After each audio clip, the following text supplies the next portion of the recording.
is a presentation of the iRacing eSports Network.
Carl Modoff has shown Corey Ott the way and has certainly given him something to think about. But the first two tracks were twisty, windy, and hilly affairs that don't usually prove conducive to overtaking. Watkins Glen, with its long straights and high speeds, might give Corey more of a chance to wrestle the lead away from last season's runner-up. Will that be enough? Or is Carl too hungry to let anyone even think about preventing him from redeeming himself? We'll find out soon as we get ready to watch Round 3 of the Precision Racing League's American iRacing Tuesday series, and you'll see it all live here on the Global SimRacing Channel. Hi, I'm Joe Peak, and with me in the booth is Taylor Burris. Behind the scenes is our director, Sean Crackers Ambrose, and he's using cameras provided by Dougie Beard. Taylor, welcome to the beautiful hills of upstate New York. Tell us about one of America's most classic road courses. Indeed, Joe, and welcome everyone to Watkins Glen International. Opened in 1956 as a permanent circuit, this 3.4 mile or 5.4 kilometer 11-turn circuit is by far one of the crown jewels of American sports car racing.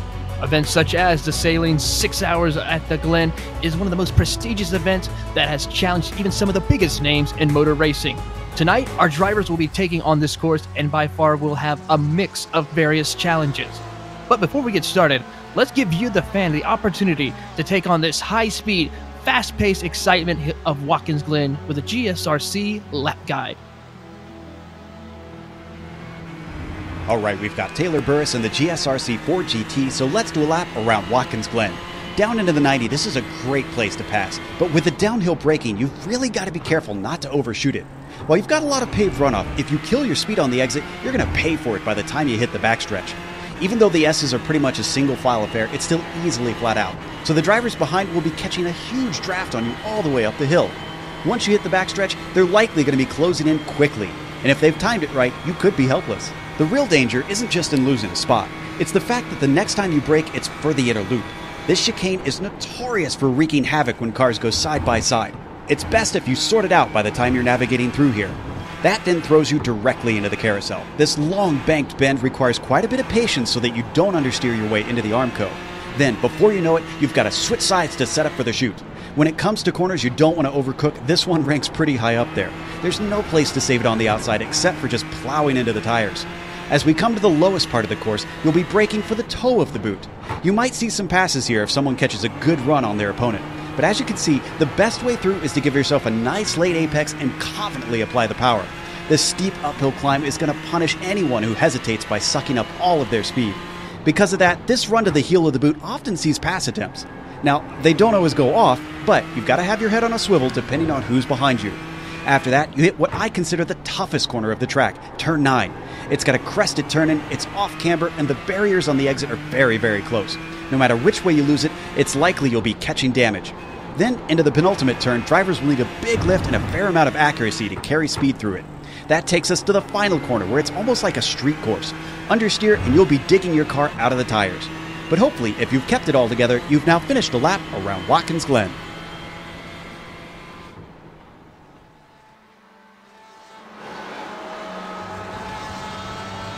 See a lap here around Watkins Glen.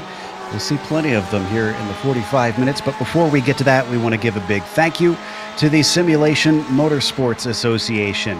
SIMMSA is a sim racing platform created by experienced racers. Established in 2015, the association is bringing together organizations and communities to further promote sim racing globally. Concentrating all sims worldwide, they offer a focused opportunity for sim racers to compete with each other. They also provide consultancy services to this growing eSports world. SimMSA offers solutions for racing simulator requirements, custom-built simulator parts, complete customization, and upgrading of existing simulators. You can find them at SIMMSA.net. Glad to have them back for another season here for the American iRacing Tuesday series. Now, qualifying is taking place, but before we get to that, we now have 2 rounds down, and well, it's pretty simple with the points because both wins so far have gone to Modoff. Taking a look at the driver's standings, Modoff almost a perfect start to this season. Just missed out on a bonus point last round. Still 73 in his pocket. Corey Ott back there. Not a good round last time, which is why it's 13 points back instead of much closer. Francisco, you can see, jumps up 2 positions, giving Corey Ott something to consider as he might look over his shoulders. Simon Avital stays where he is, and Tyler DeZube, who's had a pretty decent start to the season, moves up 1 into 5th position. What about the team's championship now that we've got those 2 rounds out of the way, Taylor? Look at the team's championship. It is tightening up just a little bit. Even though it's only 2 rounds in, it is still the Montini brothers of SDS Racing having a 2-point lead over the Bushfink drivers of Ott and Eisler.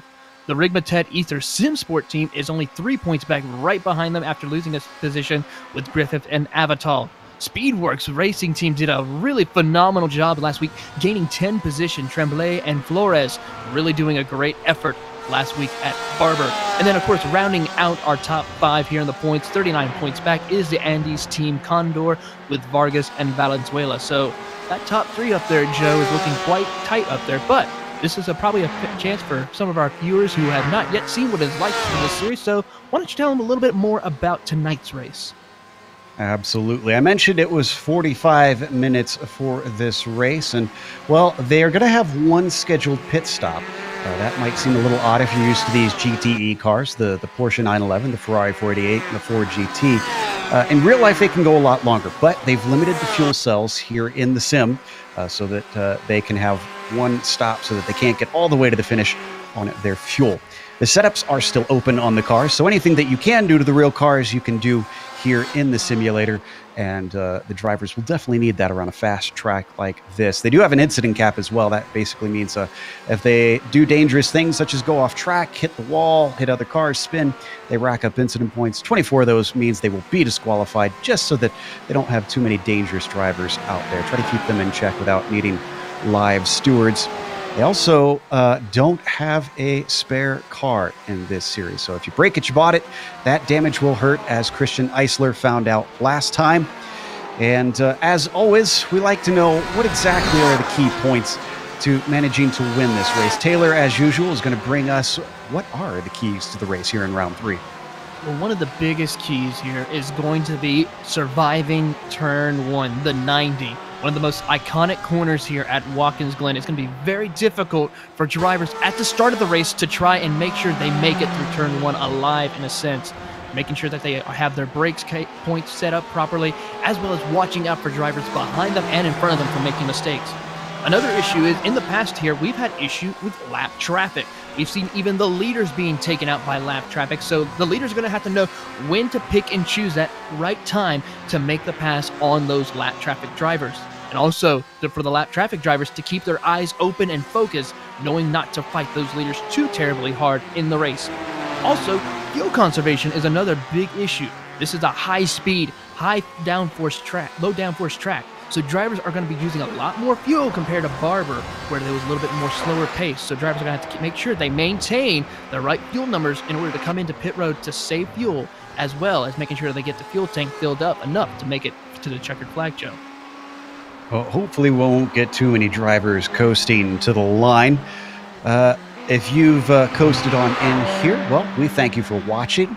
And we also encourage you to subscribe here to the iRacing eSports Network, where GSRC is hosted today, once again, for the PRL series.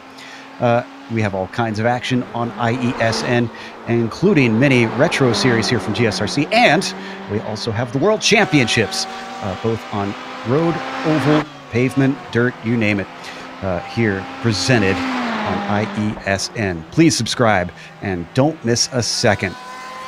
Qualifying, as I mentioned, underway. A driver that I've been keeping an eye on that was farther down the order, but has only finally moved himself up to the top and actually just gone off track, is Karl Modoff.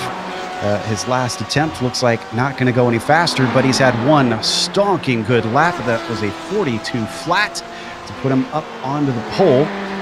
It is Francisco Montini who is now giving chase for him. Now, the Montini brothers seem to have been having a bit of a rough start to this season. At both races, we've seen them run into trouble, and I'm wondering if they'll be able to clean it up today. Is this a good course to try and clean up your act at? It depends on where you start. If you're up towards the front, yes, this is the good track for you to have a good, clean finish. But if you start towards the back or middle of the pack, it's not a good idea maybe just to have a good, clean finish. Just survival will be key for some of these drivers. Right now, Francisco Montini having a very good start right now. We're going to be possibly starting inside the top 3 at the moment. So it looks like it might be a good chance for him. Unlike his brother, Federico, starting a little bit towards the back, right in 5th place. So he's going to be towards the front, but still in a mix a lot of other cars. So he will have to be a little bit more careful compared to his brother, Francisco. You know, the driver that we were talking about earlier with the points, currently sitting second, Corey Ott, he's coming around to start a flying lap, but he has no time lapse in. He's taking it nice and slowly right now. I guess he's preserving his tires. We were riding on board with one of the Montinis. Here's Corey Ott. There's only 2.5 minutes left. I think he'll only get 1 or 2 timed laps in. I'm just shocked that he's waiting this long, Taylor. And it might be right there. If you notice, he hit the grass just a little bit coming out of turn 12. That is a danger area as well, where that car could hit a little bit of that grass and get you that small 1X if you're not careful. So that could be where that area, or going through the bus stop as well, or getting a loop.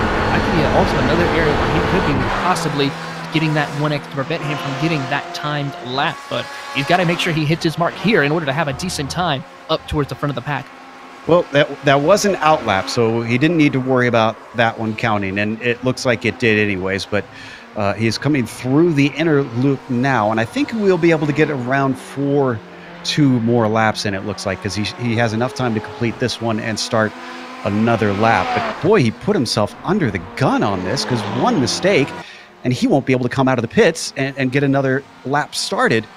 And like I said, he's currently sitting at the very bottom of any car with a timed lap at this moment. And with a 36 car field, it looks like it's going to be a long day. Yes, indeed. And Corey does not want to be starting at the back of the pack.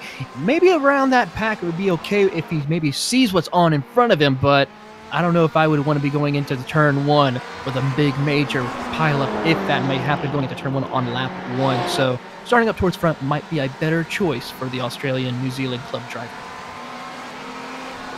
Alright, he comes around the penultimate corner. Just 1 more to go. It's looked clean so far. I haven't really seen anything that shows me he's had him off track anywhere. Nice and clean off the final turn. And as he comes to the line, what's this one going to be? A 42.3. That's pretty fast, and it's fast enough for 6, so it's better, but still not going to help him try to overcome Karl Modoff. No, and he might try to go it again as we look on to Karl Modoff. He's out there still running a couple of extra laps, trying to make sure that no one comes close to his pole position, just in case, as he's now making it through the final few corners right now. This section right here, turn 9, that's a little bit of a tough corner because you're going uphill. The car gets a little bit light through that section. You've got to be careful on throttle input as well. Otherwise, you could spin that car out really easily as they're making their way through the final corner. The Club West driver, Carl Modoff, your current points leader, still setting a blistering lap time as he comes across the line to complete it. He actually beats his fastest lap time with a 1:42.007. Astonishing lap by Carl right there. Just a little bit under a tenth faster that time by, but that is his last time lap as the checkered flag is now out. We have, let's see, looks like James LeBlanc could be the next one across. He's well down the order in 27th right now. Watching Flores, who sits in 4th, getting ready to complete his lap. Looks like he's getting giving a little bit of help to this car behind. Let's see who else is getting ready to complete theirs. Corey Ott, let's watch him. He's coming around just ahead of these two right now. And he sits in 7th. Christian Eisler bumped himself up to 3rd while we weren't watching. He'll start on the 2nd row. Corey Ott, as he crosses the line, of 42.3 is his fastest. And the last one not going to count as he throws it away anyways. It looks like Sebastian Maciere's lap will not count. Jorge Flores manages to get himself to 4th. Eisler, he's finishing his lap, sits in 3rd right now.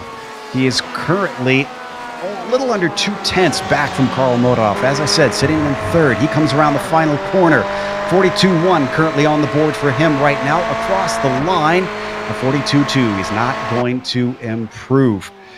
So the 727 stays in the 3rd spot. Who else is completing it? Jerome Bertome from 15th. He's not going to improve there. That is it. That is all of our drivers here today for round 3 of the American iRacing Tuesday series. That's going to take us to the grid. As we mentioned, Carl Modoff continuing this incredible season. He gets the bonus point for pole. He missed out last round. He's going to make sure that doesn't happen here today. Starts from the top spot. Francisco Montini will flank him. He'll be hungry to try and get a cleaner race this time around, starting in 2nd. Christian Eisler will be P3 at the start. Eisler managed 1 win last season, which was a disappointing season for him after how well he's ran previously. Christian looking good here in qualifying. Jorge Flores will start P4. Then Mike Griffith, who has been someone who I say watch out for, as he's been up and around the podium, getting podiums recently. He starts from 5th. He could get another today. Could be a win contender. Federico Montini, the other Montini, starts from 6th. He'll be in front of 2nd place in the points. Corey Ott starting 7th. Jean-Marc Tremblay will be P8. And Lee Lucas will be starting 9th. The top 10 will be rounded out by Thomas Ellison. Starting in the 11th position will be Simon Avital. Alongside him will be Corey Clark. Lee Peterson will start in the 13th position, followed by Mr. Consistency himself, Aaron Thacker, in 14th. Jerome Brookvion will start in 15th position, followed by Cristobal Valenzuela in 16th.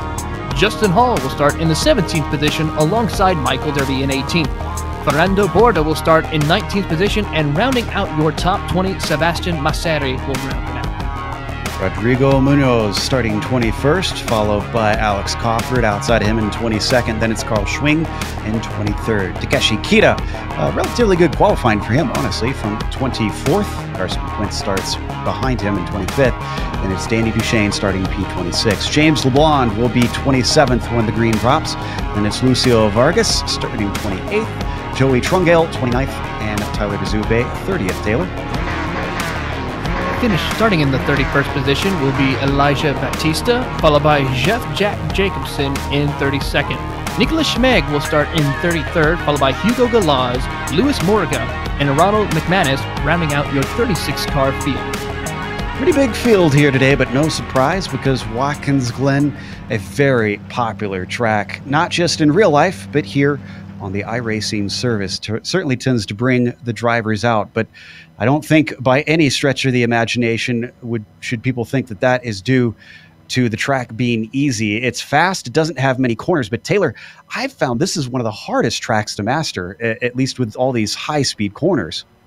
Yes, indeed. I've had the privilege of racing in a Ferrari here for the 6 hours a couple of years ago, and just the difficulty of this track, even though it may look very simple, just the over expenditure on the braking parts of the track, such as right here, turn 1, the 90. This may look like an easy corner, but it is very difficult to try to get the car down on the bottom and make sure you get the right line coming off the corner. And then, of course, the S's, it may look simple right here, but you could easily lose the car, get very loose, and you can even clip a little bit of that curb as well. Now, there's a few places where the curbs do stick up. This is obviously the older version that they have without some of the paved areas and the new curbing that they've put in. What are some of the other spots where you feel like they might be a danger for these cars? Well, of course, coming up right up here, the inner loop as well. This is what was installed to keep the cars from slowing down a little bit, but also it's just so easy to make a pass here, but also just a small bit of contact here could send your car into one of the inner barriers or into another car. So drivers are going to have to make sure to pick and choose when is that right time to really push the car and try to make a pass or defend a position going through the inner loop. You see them weaving their way through that chicane. Some series decide to use it, some don't. Safety not really a concern here in the simulated world. So you can kind of pick and choose which way you like it, and then it leads you through the carousel. You can see the sun's gone a little bit behind a cloud here today. Well, it is actually pretty good conditions out on track, even without the sun shining, or even with the sun shining, I should say, to heat it up. 86 degrees on the track at the moment, 82 air temperature. And not too much wind, it looks like, just about 7 miles per hour. Slightly humid out here, but still pretty nice day for racing. I expect the drivers shouldn't be complaining too much about the conditions as they come through the boot section of the track, the latter half of the course. This added later on in the life of this circuit. Originally just a little bit shorter. Skipped this section, didn't have it built yet when Formula One used to race here, and then eventually they decided to extend it as the cars got faster with these series of rising and falling banked turns down into the heel of the boot they go now, and then they'll return back onto the track. And Taylor, I say this a lot whenever we cover this, but this turn 9, to me, this is the most difficult corner of the whole track. Yes, indeed. It's an uphill. It's a little off camber. You easily feel the car getting loose, wanting to spin out through this section right here, especially when that pavement mark is coming out of turn 9. Drivers going to have to be careful with their throttle input on that section. And if that car starts getting a little bit too tail happy, you need to know when to get the car back under control as quickly as possible. And then coming up right through this section right here, turn 10 and 11. 11 is going to be a really excellent passing opportunity section for the drivers, but also a lot of opportunities where contact happens as we get ready to go racing. And Carl Modoff let the pace car really get away and back the field up. Green. The green flag is out, but Carl is already on it, and he has made a huge gap back to Christian Eisler, who's taken over second place over Francisco. Ooh, we have a car off. Corey just missed the entire turn 90 completely. Get back on track at least, Corey, but now loses a ton of positions. Now he's behind Aaron Thacker.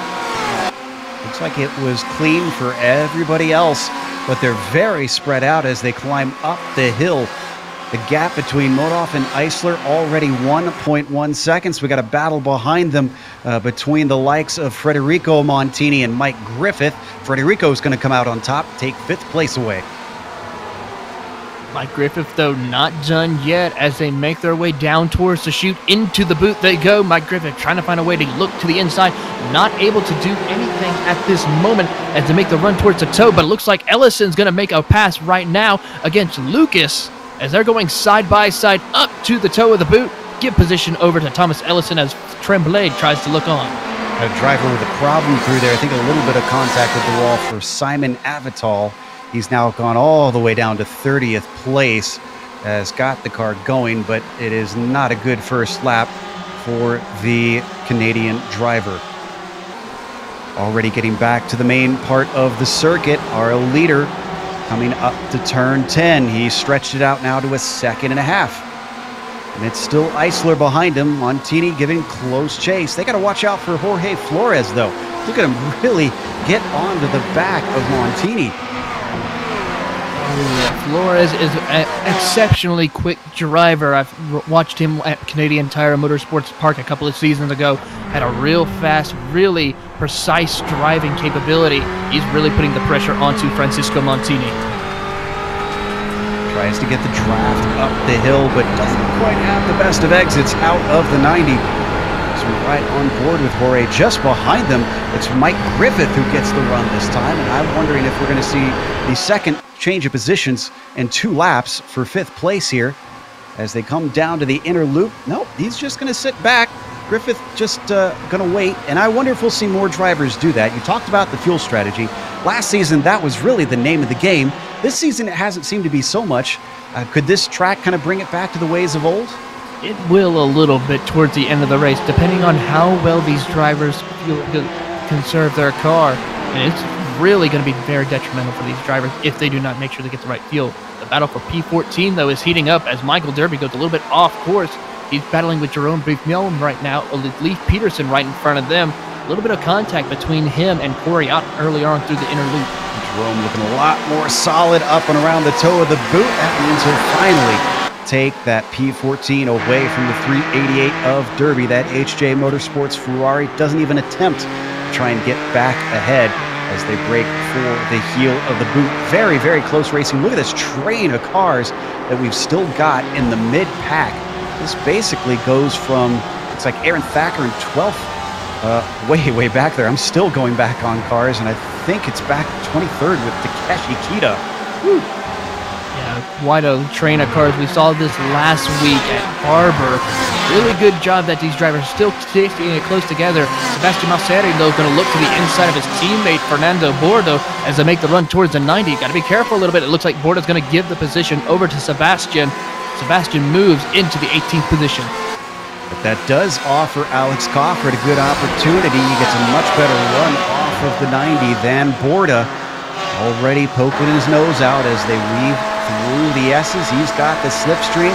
Looks to the outside maybe. But Borda making a slight move, causing some hesitation from Crawford. They're going to be side by side as they hit the braking for the inner loop. Crawford isn't quite far enough up, so he settles for 20th once again. Oh, but he gets a great run, though. He's going to try to maybe take a peek on the inside to the outer loop, but not close enough. Decides to back off. Now they make the run down towards the chute. No opportunity right now for Alexander Crawford. He's going to wait and take his time as they make the run towards the toe of the boot. Real great action inside the top 20 right now. Action up in the top 10 as well. Tremblay and Clark side by side as they work their way down towards the heel of the boot. It looks like Tremblay is going to come away with that one. He gets P9, but these guys got to watch out. Remember Corey Ott having his problem early on? Well, he's recovered a little bit. He's in 11th, and he's gaining fast on these two. Yeah, Corey Ott had a little bit of a bad start, but is making a nice recovery, getting back up towards the back of these two drivers. He might have a shot at them going back into the 90. Coming out of turn 11, they go down the front straightaway. Taking a look at their lap times. Corey Ott's just phenomenally, a little bit slower that last lap, but still gaining a lot of ground this time by almost a second faster than these two in front.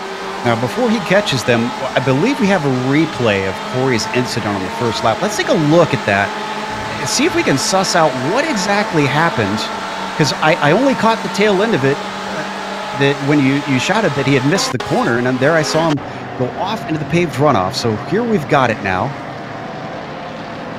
These cars get the green flag. There's Corey heading down the front stretch. You see him in the Bushfink car, the second one in line. Oh, he got shoved off. Ooh. Who was that got into him, too? Looked like one of the SDS drivers, one of the Montini brothers. I think you're right. Well, that's not the clean start that they were probably hoping for. Just drifted over into him. Kind of don't blame Corey for having to take evasive action. So we come back live. Back to Corey, who's now caught up to the back of Corey Clark. Excuse me, Corey Ott has caught up to Corey Clark. Battle of the Corys. Yes, and they've now got a train because Tremblay and Lucas are right in front of both of them. Nice little buffet of cars up ahead of the Bushfink driver. He takes it up close to that wall. Yeah, these metal Armco barriers are not going to be your best friend here at all at Watkins Glen. Even a small hit can cause a little bit too much damage to the aerodynamics and the downforce of this car, as the battle for P5 is heating up just a little bit. This is between Federico Montini and Mike Griffith, who's been all over the back bumper of Montini the entire race. We've been going on for 5 laps and make the way up to the S's. Mike Griffith's been doing really good with getting a good run off of there, Joe. Let's see if he can make a run down the backstretch. He's staying right in the tire tracks of Federico Montini. But I'm starting to think that Griffith is using that fuel-saving strategy. And even though I'm pretty certain he takes a lot of grass, though, on the way out of inner loop. Even though I don't think they can save an entire lap necessarily, you can certainly save time in the pit stops. Meanwhile, we go back to P8. This little battle that we were watching earlier has heated up. That's Lucas trying to hold off the likes of Tremblay, looking to go the long way around through the chute. Corey Clark, off into the wall goes Corey Ott. He loses it. He tries to keep it from hitting the barrier, but it noses in a second time. And he's in a bad spot, too. A lot of very tight area to negotiate to get drivers around. He's going to have to wait till pretty much there's no traffic coming his way before he can continue on. All of those positions he worked hard to gain is now gone in an instant. Let's take a look at the replay. Oh, my goodness. He's down to 32nd spot. And I really think this was all on him. Now, he was following cars, so obviously he might have suffered from understeer a little bit in the wake, but look at that. Just all the way off. And that's not a little bit of understeer. That's a whole armful of it. Yeah, he went a little bit too far up into the grass area, and that caused the car to get really loose coming off that back onto the track. Could not keep control of the car and into the Armco area. Well, unfortunately, he's decided to call it quits. He's taken it back to pit lane, and I think he's going to exit this race pretty soon, it looks like. Meanwhile, Jorge Flores still giving chase on Francisco Montini. We've been watching Federico so much, we haven't checked in on Francisco. They're going to stay single file as they hit the inner loop. And 35 minutes left to go in this race. Oh, behind them, we didn't see it on screen, but Griffith, I'm shocked he didn't get a slowdown. He took even more grass this time through. Got to be a little bit careful through this area, because if you do get too much grass, especially through that inner loop, we got an issue. We've got to go back to 25th, 26th now. Alex Crawford with a huge problem. He went in side by side trying to make a pass on Fernando Borda, and I've seen this way too many times in this chicane. Cars just banging doors. You're going to see here, Taylor. Yeah, going side by side is something you really don't want to do this early in the race. And then, bang, there goes. And unfortunate for Crawford, that puts him out in the kitty litter. About as graceful a pass as a hippo and a tutu, unfortunately. Crawford is able to keep going. Borda is as well. But we jump back up to 8th position, where even though Ott has left the fray, it's still the likes of Lucas, Tremblay, and Corey Clark are very, very close together. Yeah, Tremblay's going to take a peek to the inside, show his nose as they make the run down towards the 90. Lucas taking a little more defensive line. Oh, he might go a little bit too wide. This may give the opportunity to Tremblay, but Lucas is able to hold him off up the climbing S as they go. He gets right to the back bumper. Now takes the peek to the inside, just shows his nose, but could not get his car underneath. Now utilizing a little bit of a slipstream to get right underneath to go down the back straightaway towards the inner loop. But here comes Corey Clark. He gets a great run. We could see 3 cars try to fit it into the inner loop, but I don't think that would be a smart idea. Ooh, it looks like I think Tremblay took a little bit too much grass.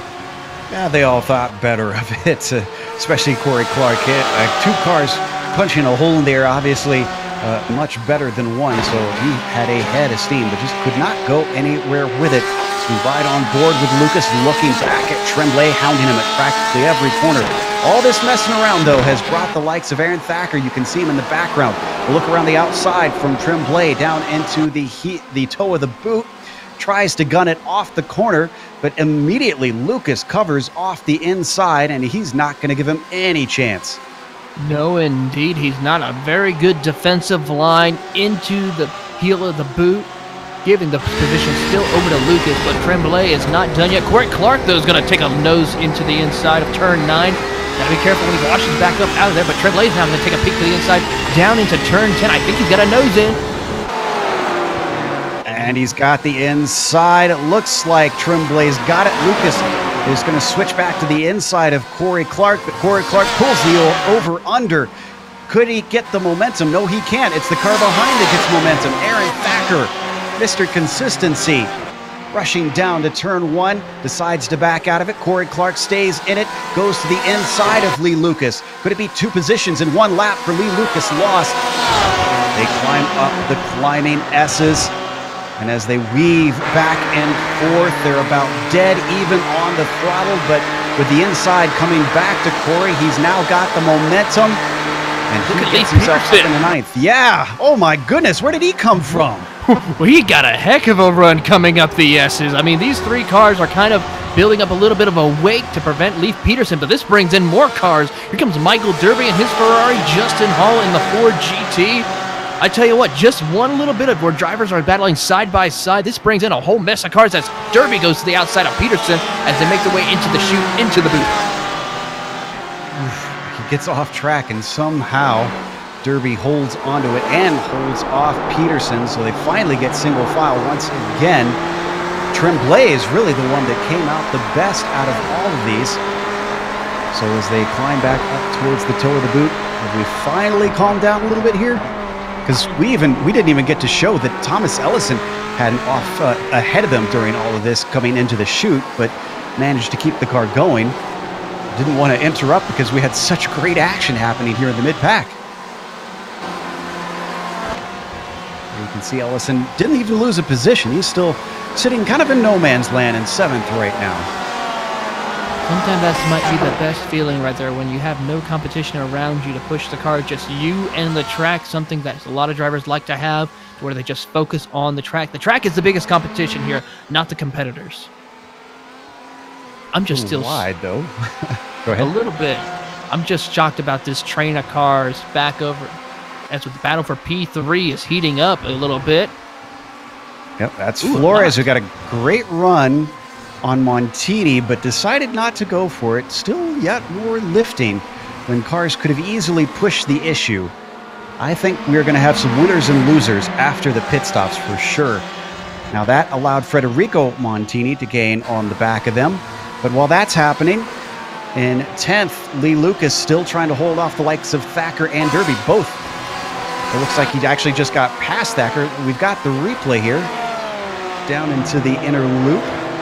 Let's take a look at this one. Dealing with 2 HJ Motorsports drivers at once. No, actually, it looks like he was ahead, and Thacker was making a go at him. Fended him off. Oh, beautifully done by the Floridian. He's still got to defend him now as they make their way into turn 8 to the heel of the boot. Ooh, it looks like Derby gets a little bit off the line right there. Has to wash up the car. This brings Leif Peterson back into the mix up to turn 9. So difficult through this section. Derby washes up a little bit more through there too. Leif Peterson gets on the back bumper of the HJ Motorsports Ferrari into turn 10. He's going to try to maybe stick a nose, but right behind him, Justin Hall, the Club Florida driver, all over the back bumper of Peterson, putting that pressure on, while Sebastian Maciera is closing in also in his Porsche. I'll tell you what, this is some of the really good battling here at Watkins Glen here, Joe. Absolutely. The cars that we are watching up at the front is Lucas in 10th, then it's Thacker in 11th, Derby 12th, Peterson 13th, Hall in 14th, and Maciera in 15th. That is all this string of cars that you're watching right now on the screen. He did a bit of a 2-car breakaway, though. That's Thacker and Lucas up at the front of the group. And I think they've calmed down. A little bit of a defensive move from Lucas, but really didn't need it. There was a little bit of enough of a gap to where Thacker couldn't really put that much pressure going into the inner loop, but does close a little bit coming out of the outer loop, making the run down towards the chute. Into the boot they go. At 4GT, really having a nice run going on. Good to see Mr. Consistency working his way back inside the top 10 the first 2 rounds of the season. Not the greatest starts that Aaron, as Danny Duchesne just had a problem off on course. Ooh. Just as another car spins around the outside of him, and he gets it going. Oh, and it was Joey Trungale that he was that side by side he's with, and unfortunately, Netcode reared its ugly head. You can see starts to get the car going again, and then you're going to see the orange car of Schmeg unfortunately get caught out, not expecting him to be pulling back onto the course. Nick thankfully did not hit anything. Actually, miraculously didn't hit anything. Look at the evasive maneuvers that the cars around him took.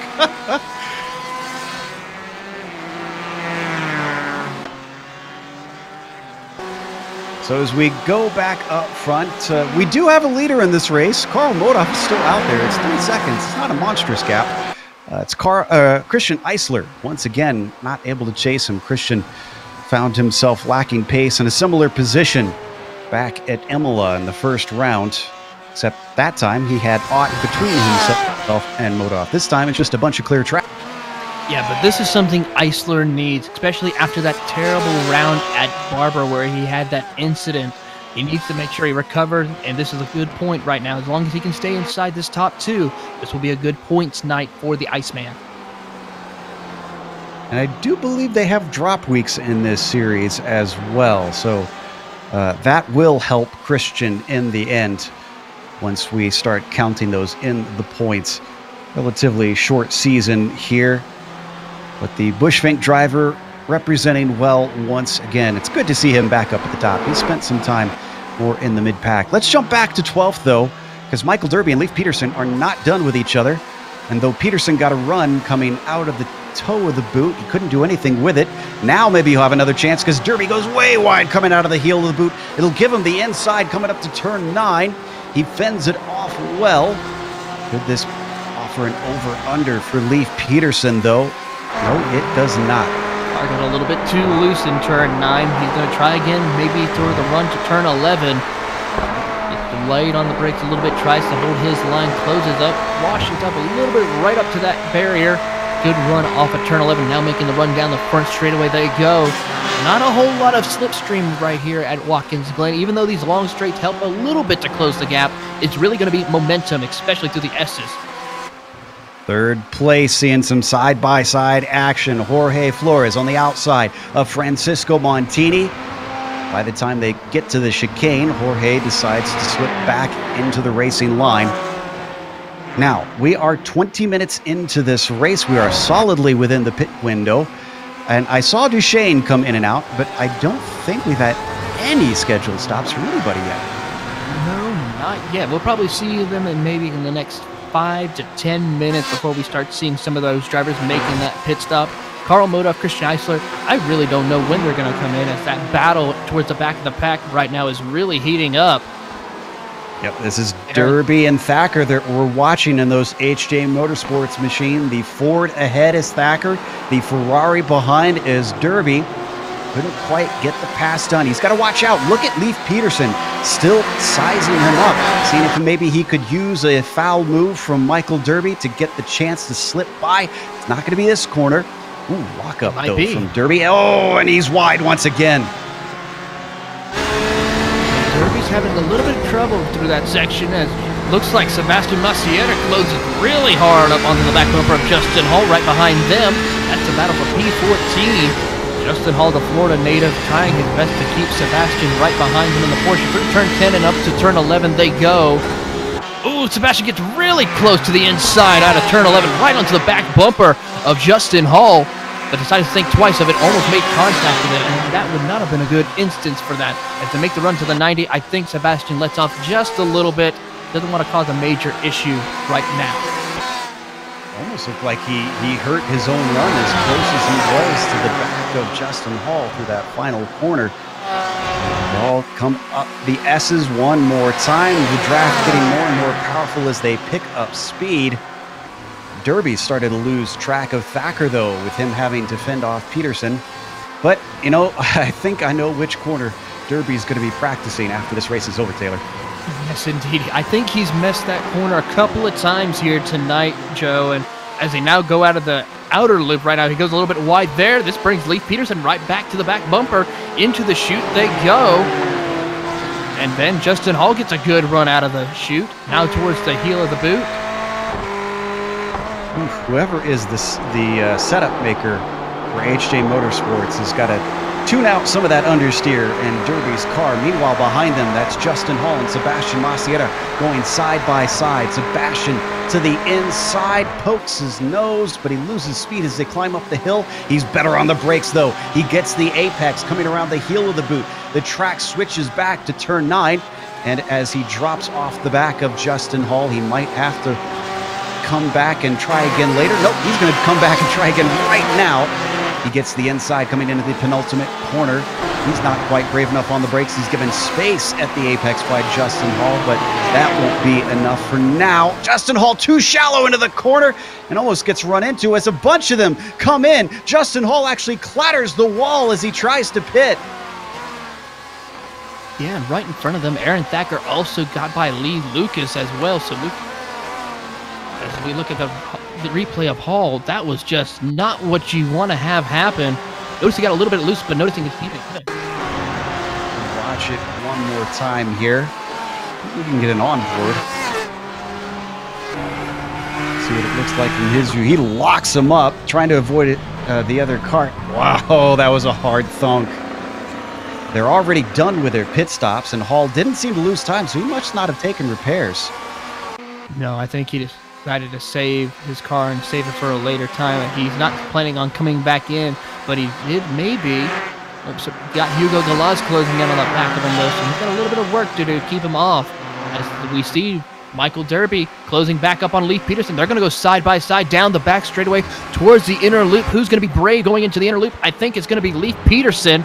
Michael Derby decides to slide back into place. What a move by Peterson. Inches to spare, confidence coming from Leif. The Texas driver puts the smackdown on a Michael Derby, and that was after jumping him in the pits, we should point out. Great job by number 913. He's now in 22nd, but again, that is after pit stops. He is the highest pitter at the moment. Now, the battle for third has not gone away, but I'm not sure how much of a battle this is, Taylor. We've seen Flores have good pace to really get up beside Montini a number of times, but never really make a serious attempt at a pass. I'm pretty certain this is him just kind of sitting back, waiting for the pit stops to happen, and then take a shorter stop. I think so, too. A little bit of follow the leader, save some fuel, a little bit of a shorter pit stop when it is time to pit for Flores. Not really putting a little pressure on Montini to where if Montini does make a mistake, Flores will take the position. But other than that, no, he's not challenging too hard for that position of third. Now down to 20 minutes left to go. Maybe, what would you say, about a 5 more minute window before drivers will need to come in for fuel? Yeah, about 5 more minutes before we start seeing our leaders pitting. We might see some of our back markers starting to make pit stops this time by as well.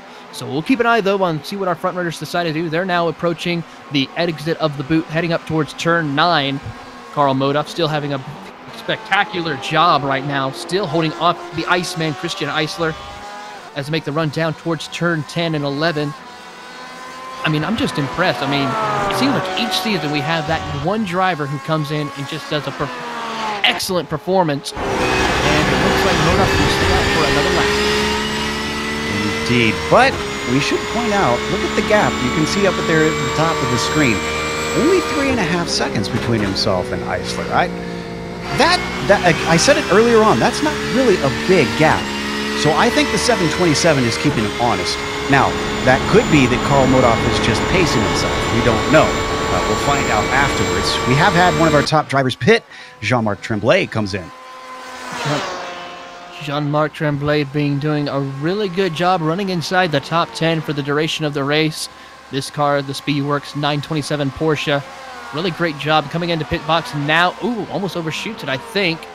It looks like go ahead and looked like on my camera, but gonna go ahead and put fuel in the car, get back out on track. He's got a little bit of work to do, but he may come out our highest pitter, possibly. I'm pretty certain he will, because Peterson's just coming out of the final corner, and Tremblay's already passed the cones and accelerating away. There you see him coming out of the pits. Now, we've seen this before. Drivers need to watch out about that pit exit line.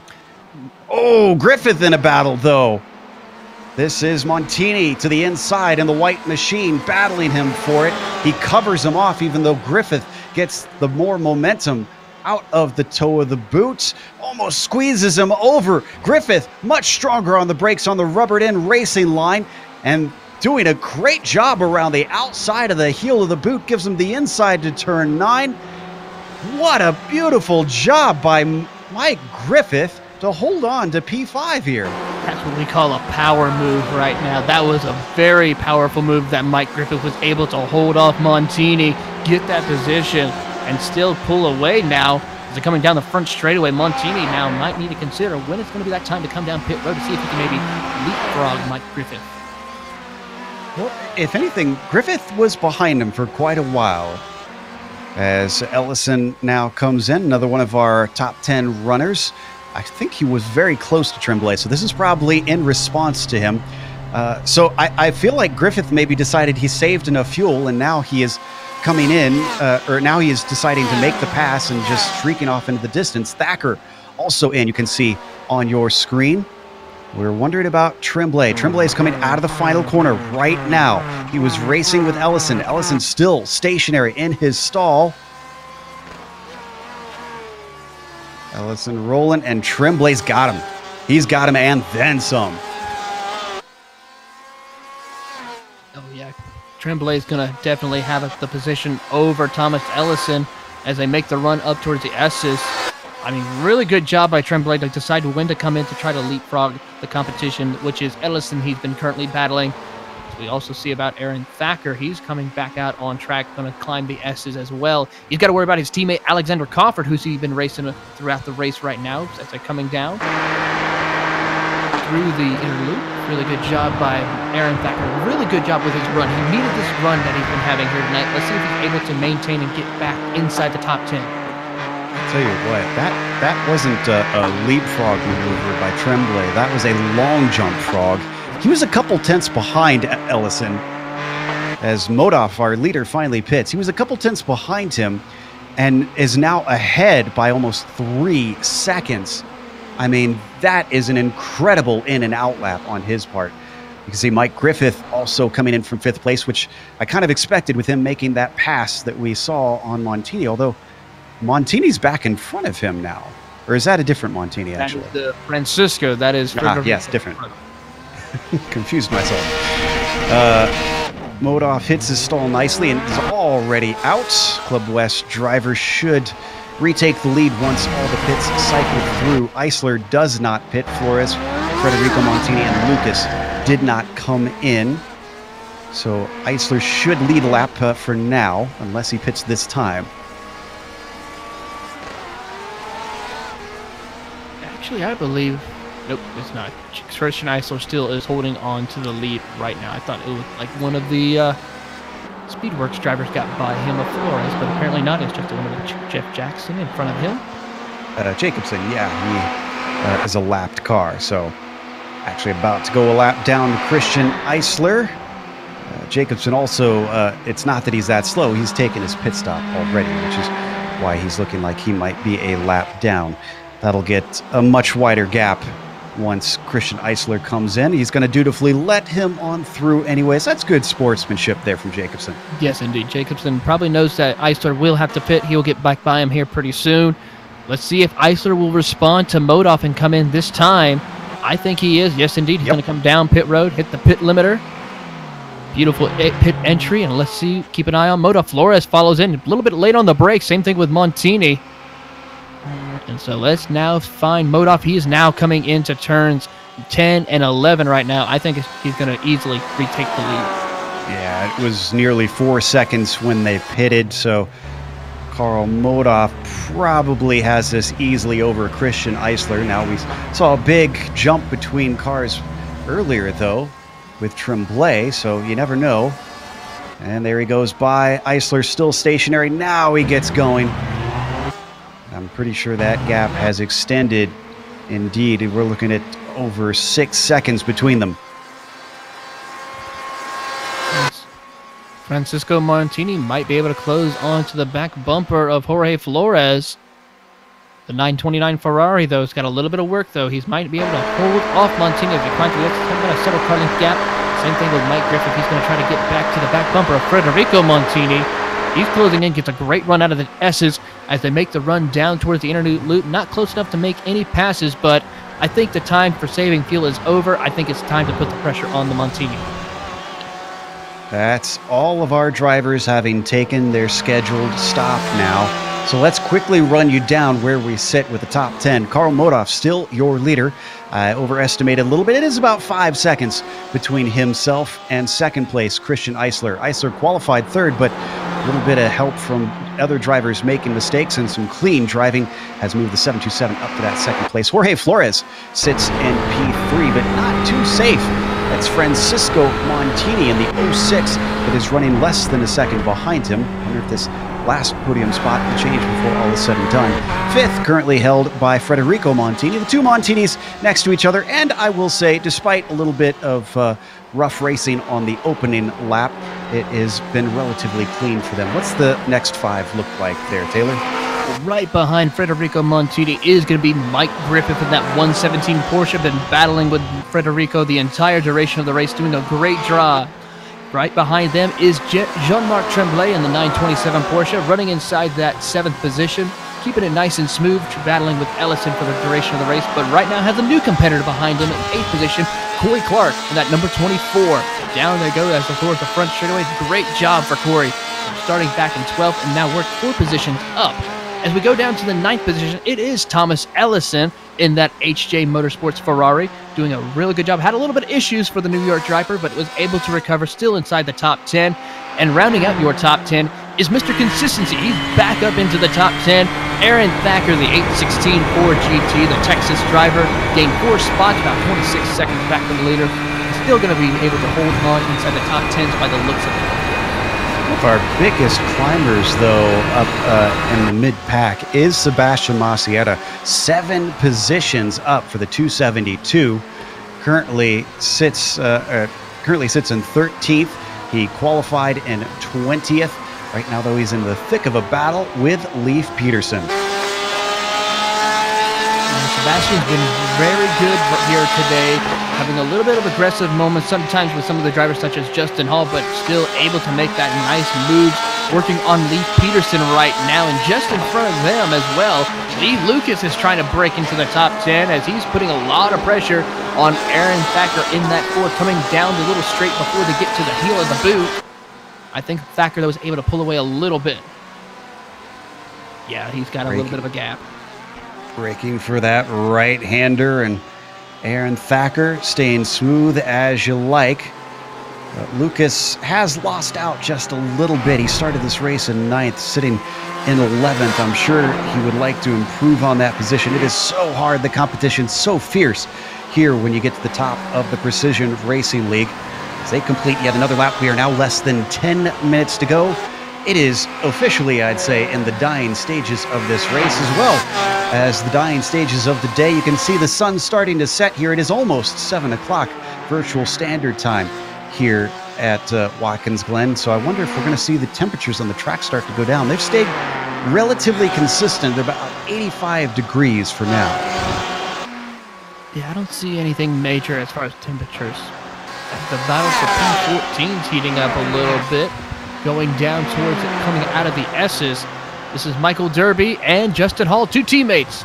HJ Motorsports battling it out. Ferrari versus Ford. Down towards the inner loop they go. Justin Hall's going to follow suit with Derby. Not put a whole lot of pressure, because one things you do not want to do in motorsports is wreck your teammate. Through the outer loop they go. I think Justin's going to not put a whole lot of pressure on Derby. Just follow suit and see if Derby maybe makes a small mistake for Justin to close in. That was a beautiful view our director's given us as Hall not only sees Derby, who he's chasing ahead, but gave us a good glance at the battle between Macieta and Peterson, which is starting to heat up. But Macieta, critical error, breaking way too deep on his way into the toe of the boot. Unfortunately, that cost him an opportunity. You could see now he's still within striking distance, being only 2/10 back. But as they break for the heel of the boot, he's going to have to set himself up for another try later. Going up through turn 9 right now. He's going to follow suit with Peterson and make the run to turn 10. He may try to stick his nose, shows that, hey, I'm a little bit faster. I want to try to get by you, but Peterson is not going to give that position up very easily. Peterson is a very tough competitor, knows how to handle this Porsche, especially at a track like Watkins Glen. Coming up out of turn 11, great job for Peterson here tonight. Ooh, remember Mike Griffith and Federico Montini? This one's still going on. Griffith has a good run. There's no saving fuel now. He goes to the outside as they come to the inner loop. Brakes early, though. Lets him have it back. Playing a smart game here is Mike Griffith. More and more, I'm starting to gain a lot of respect for Mike. The Pennsylvania driver has been very smart, very smooth and consistent. He takes a little bit of a peek down into the chute. Takes another half look on his way out of it, but wow, I mean, what a job he's been doing so far this season. Yes, indeed. I mean, a really great job here tonight. I mean, just real consistent. Putting a lot of pressure on Federico. I mean, I am just impressed of how he's able to put that pressure on, but yet still not make any contact, not even a small tap or anything, as they come out of the with the boot. Up to turn 9 they go. He might try to maybe take a look to the inside. Nope, just going to follow suit. I mean, it might change a little bit when we get like under 5 minutes to go, but still, great job for Mike Griffith. I mean, it's just a stellar run. I mean, stellar runs for the past 3 races this season so far for the 117 Porsche. Yep, he's got his teaspoons and tablespoons out because this is a measured drive by Mike Griffith. Just waiting for the right chance, waiting for smart opportunities, but still applying a lot of pressure at the same time to Federico Montini. And we have to give credit to this white Ferrari, the number 5, because he's been withstanding that pressure very, very well. They come back up to the backstretch once again. Griffith starting to reel him in, but he's a little bit farther back this time than what we saw last time through. Defensive line from Federico down into the inner loop. And Mike Griffith backs off once again. Just biding his time. I don't know how much patience he might have towards the end of the race, but right now, Mike Griffith showing exceptional patience with Montini. It goes through the chute now, entering the boot. It's a little bit offline, a little bit, goes into the grass, and able to recover nicely. No issues at all. Mike Griffith now trying to put a little more pressure onto the back bumper of Montini through the heel of the boot, heading down towards the run for the toe. Montini knows it. He immediately covers off the inside, feeling a little bit vulnerable to that rear-engined Porsche. But another time where Mike Griffith does not stick his nose in. I've watched drivers like this before. Ones that you know are anxious to get by, that they're trying their hardest, tend to seem to want to poke their nose around a lot. We're just not seeing that from Mike. This is him just waiting, watching. It's like you can see him studying that Ferrari ahead and just sizing up where's a good place, where's not a good place. He's just been studying Montini the entire race. I mean, I think there was only 1 or 2 instances where he's gotten side by side with Montini, but never decided to make and complete the pass. Just waiting. I mean, waiting for that small opportunity, for that small little mistake that gives Griffith the opportunity. Thacker and Ellison haven't given up their fight either. And wow, Thacker's very close coming off of the 90. This is looking like a very good chance for him. Through the left part of the S's, back to the final right. He swings wide, but it's a longer way around, and that cuts off his momentum. He gets back in line behind his teammate, looks to the inside, comes back down once again. If they fight too much, don't forget, that's Lee Lucas just behind them in the green Porsche. Meanwhile, Peterson and Derby have been fighting a lot this race, and well, they're still fighting. Derby behind. They've got Justin Hall just back there in the HJ Motorsports Ford. Beautiful little trio of all 3 different makes that you can run in this series. The Porsche, the Ferrari, and the Ford. I gotta tell you what, HJ Motorsports just been doing a phenomenal job this season. We're running very good, consistent cars. I'm still impressed of how they're able to run 3 different manufacturers at least, and still able to run consistently and very fast-paced cars. I mean, it's very difficult to set up one car, let alone 3 different manufacturers alone. So big hats off to HJ Motorsports for what they're able to do. Hats off to Peterson, who are watching as he continues to hold off the likes of Derby and Hall. Believe Jean-Marc Tremblay is a little bit under threat from Corey Clark. This 927 is getting a rear view mirror full of a Porsche. Gains ground, comes down to the braking zone. Clark looks to the inside. He goes deep on the brakes, but he's got to get the car woed up there side by side through the chicane. Corey Clark going the long way around. Makes it look easy. Woo! Send it and say a prayer. Corey Clark, really great job. I was surprised he even made it. I'm surprised both drivers even made it through that section. I mean, that's just excellent driving by Jean-Marc as well as Corey Clark. Move Corey Clark into the 7th position, but Jean-Marc's not done yet. They make the run through the boot, gets right back to the back bumper, through the heel of the boot, now making the run down towards the toe. He's going to utilize, close in a little bit, has a great run off. Tries to maybe stick a nose to the inside. No, going to go a long way around toward the toe of the boot. Not able to make anything, but let's see what happens going into turn 9. It's just really great racing here today, Joe. I mean, I always love watching sports car racing here at Watkins Glen. They just provide so much action, so many different angles here at this track. Putting on an old shoe, it's so fitting here. As Corey Clark doing a great job trying to withstand Tremblay. Not without a few mistakes, though. Clark, another one that seems to really be understeering in a few places as he keeps going wide on the exit. Now down to 1 minute to go. And I do believe we are on the last lap. I think the white flag has flown. Modoff now coming around the outer loop. He's got 4 seconds back to Christian Eisler. The cars you see around him are lap traffic. That's Elijah Bautista and James LeBlanc. Cars he doesn't really have to worry about. Can anybody step up and take the game to Carl Modoff this season?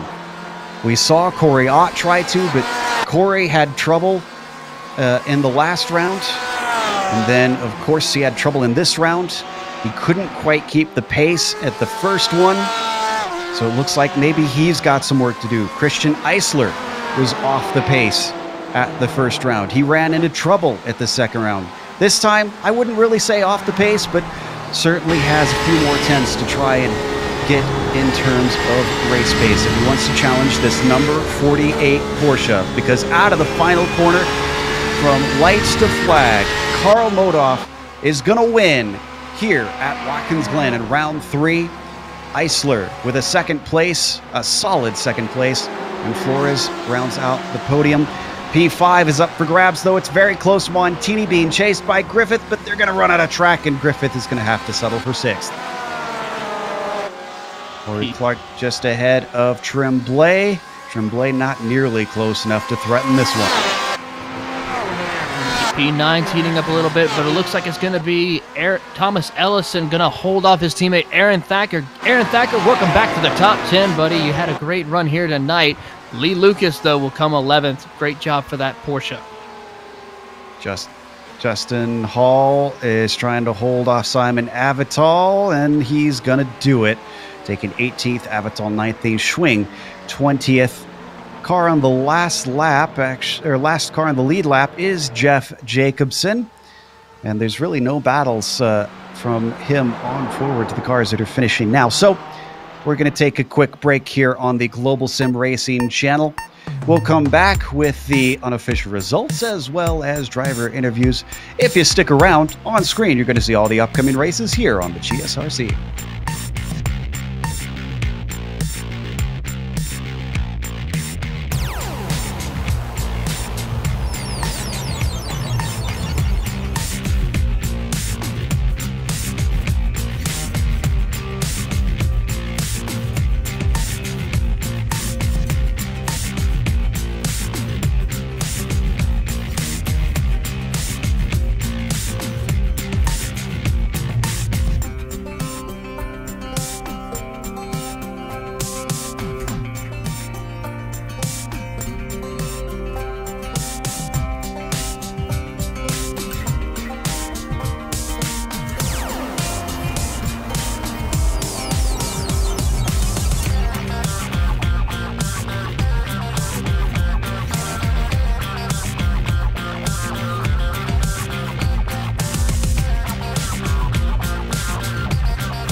Welcome back to Watkins Glen here on the Global SimRacing Channel and the iRacing eSports Network. This race, once again, brought to you by SIMMSA. You can check them out at SIMMSA.net. And once again, a big thank you goes out to them for sponsoring this season.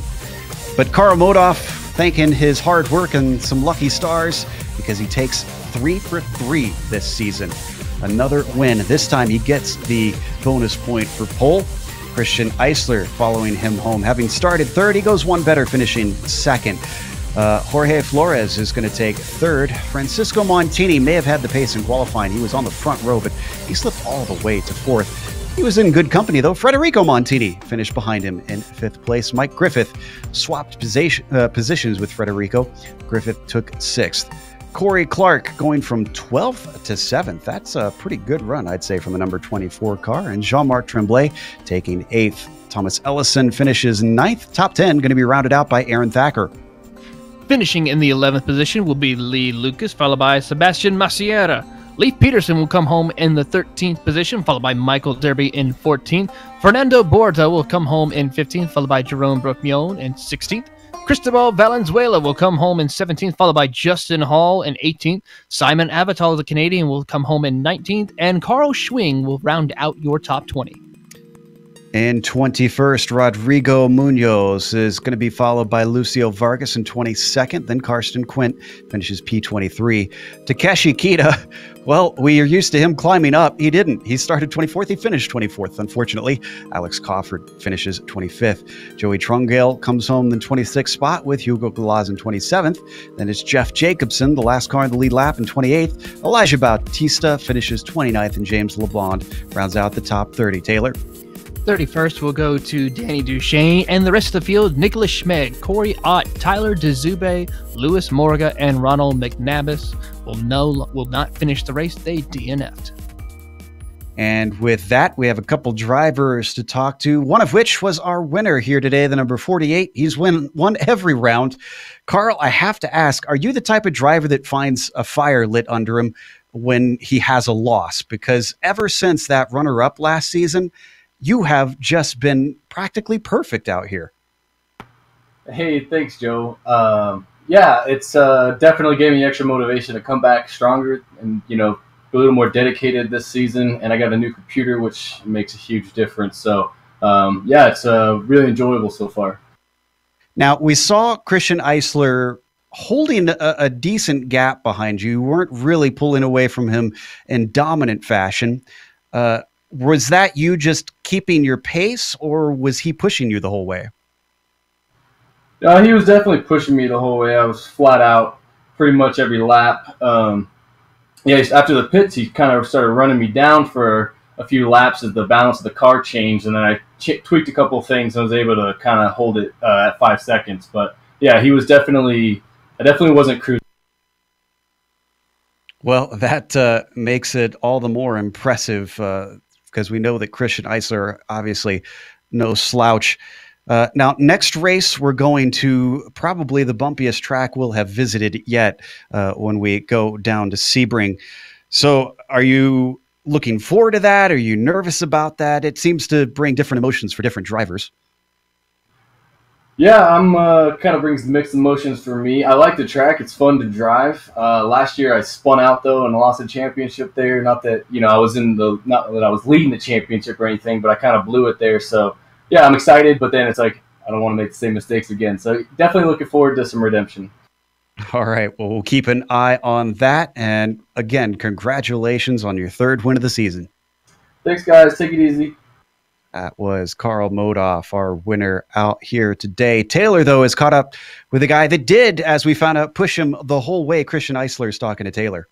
Yes, indeed. Here with Christian Eisler. Christian, really great effort compared to last week at Barber, coming home in second position. Gave a little bit of pressure to Karl in the beginning, but unable to pull it out. Tell us how the car was for you today. Yeah, Karl has had a great pace today. From the beginning, I saw it would be very difficult to fight with him. So I tried to make some room with the racers behind me, and fortunately, I can make some some difference with them. So in the pit stop, I try to be aggressive, but it's not enough to short distance with Carl. Now, with 3 rounds in and Carl pretty much sweeping all 3 races, are you going to try to find any pace to take the battle to him, especially next round at Sebring? Well, I don't know. I really like Sebring, but Paris is really hard this season, and there are a lot of drivers, very difficult to beat. Corey, the Montini brothers, Jorge. It would be a very difficult race, but I will try to be a little bit close, at least. And one more question. With seeing you race in several different seasons these past few seasons, would you say that the competition in this series has actually gotten greater? Well, I don't know. The last 2 seasons, it was a great competition with a lot of drivers. This season too, but I don't know if this season is better than the past seasons. But for the front pack, at least it's a very competitive races. All the weeks, for me, it's very competitive. I can beat some of them. Well, again, Christian, congratulations on your 2nd place, and we look forward to you to competing in the rest of this season and look forward to seeing you at the next round at Sebring. Thank you. We keep fighting. That was Christian Eisler coming home in 2nd. Joe, I got to tell you, today's race was quite an interesting one, and I tell you what, I look forward to the next round at Sebring. Yeah, and hearing Carl mention, I'd forgotten about how he'd thrown away the championship last time. I kind of wonder if we will see some interesting sparks, if that'll be Christian's way in, if another incident happens for Carl. We won't find out until we get there, though, and we've got to close up before we do that. So a big thank you once again goes out to SIMMSA. That is the Simulation Motorsports Association. You can find them at SIMMSA.net, as well to IESN and iRacing for bringing us on to the iRacing eSports network. Please subscribe to them when you get the opportunity. It's a big red button that says subscribe. Thanks to the companies that provide the software and hardware for our broadcasts. You can see them listed here on our screen. Additional thanks go to Eric Ekholm and June Lalonde, who provide our wonderful music. See the screen for how to get a hold of more of their great work. Thanks to the team today, Taylor, Sean, and Dougie. If you'd like to find out more about GSRC, including upcoming races, you can find it at globalsimracingchannel.com. You can also check us out on social media. We're on Twitter at GSR Channel, Facebook at Global SimRacing Channel, and Instagram at GSRC_RAM. As we mentioned, going to Florida next week. That'll be Sebring, Tuesday, January 22nd, 9 p.m. Eastern. Don't miss that. We also have upcoming races for other series listed on the screen, so check those out and mark them down on your calendar. But until next time, race clean, race hard. We'll see you on the track.